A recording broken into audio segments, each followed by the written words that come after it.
అదరకొట్టే కారం రంగు రుచి ఆచి కారం పొడి. తెలంగాణలో రాజకీయ యుద్ధం పతాక స్థాయికి చేరుకుందా? అసెంబ్లీలో అధికార విపక్షాలు కత్తులు దూసుకుంటున్నాయా? కేసీఆర్ మళ్లీ సభకొస్తారా? అధికార పార్టీ తోలు తీస్తానన్న KCR CM Revanth Reddy shake hand ఇవ్వడంతో చలబడ్డారా? రేవంత్ ఆత్మీయ పలకరింపుతో కృష్ణా జలాల యుద్ధం జరుగుతుందా? అసలు షేక్ హ్యాండ్ పాలిటిక్స్ లో విజయం సాధించిందెవరు? Let's watch. తెలంగాణ రాజకీయాల్లో తాజా సంచలనం సీఎం రేవంత్ రెడ్డి మాజీ ముఖ్యమంత్రి కేసీఆర్ ను ఆత్మీయంగా పలకరించి షేక్ హ్యాండ్ ఇవ్వడం. రేవంత్ రెడ్డి సీఎం అయ్యాక కనీసం ఆయన పేరు పలకడానికి కూడా ఇష్టపడలేదు కేసీఆర్. అలాంటి వ్యక్తి అసెంబ్లీకి రాగానే నేరుగా కేసీఆర్ కూర్చున్న సీటు వద్దకే వెళ్లి షేక్ హ్యాండ్ ఇచ్చి ఆత్మీయంగా పలుకరించారు రేవంత్ రెడ్డి. రాజకీయాల్లో కేసీఆర్ తో పోలిస్తే రేవంత్ చాలా జూనియర్, అనుభవంలో కూడా జూనియరే. కాకపోతే కేసీఆర్ లాంటి మహావృక్షాన్ని పెకిలించి తెలంగాణలో అధికార పగ్గాలు చేతుల్లోకి తీసుకున్న రేవంత్ కేసీఆర్ పై విరుచుకుపట్టంలో, పరుష పదజాలంతో విమర్శలు చేయడంలో ఏనాడు వెనక్కు తగ్గలేదు. సీఎం కాకముందు ఎలా అయితే వ్యవహరించారో సీఎం అయ్యాక కూడా అలాగే వ్యవహరిస్తున్నారు రేవంత్. కేసీఆర్ పై, ఆయన కుటుంబంపై కూడా రేవంత్ రెడ్డి దూకుడుగానే వ్యవహరిస్తున్నారు.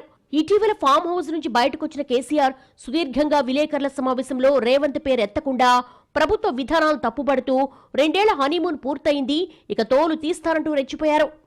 ఇది కాస్త రేవంత్ రెడ్డికి చికాకు తెప్పించినట్లుంది.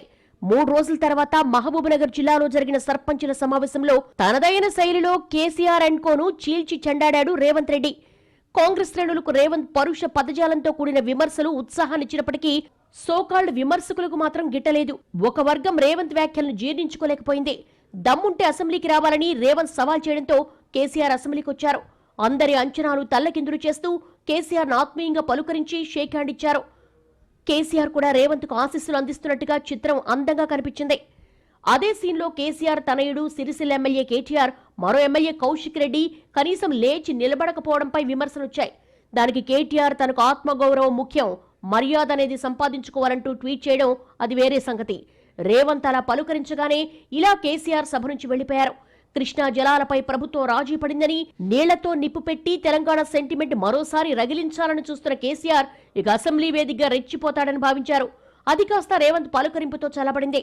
వెంటనే సభ నుంచి కేసీఆర్ వెళ్లిపోయారు. మళ్లీ వస్తారో రాడో, వస్తే కృష్ణా జలాలపై జరిగే చర్చలో పాల్గొంటారో లేదో తెలియదు. ఒక రకంగా రేవంత్ వ్యూహం ఫలించిందని కాంగ్రెస్ చెప్తోంది. అసెంబ్లీకి వస్తే కేసీఆర్ కు గౌరవం మర్యాద ఇస్తామని ప్రకటించిన రేవంత్ సభలో కూడా అదే చేశారని, కేసీఆర్ ను గౌరవించారని, అయినప్పటికీ ఆయన అసెంబ్లీకి రావటం లేదన్న ప్రచారాన్ని ప్రజల్లోకి తీసుకెళ్లడానికి తమకు అవకాశం చిక్కిందనేది కాంగ్రెస్ నేతల వాదన.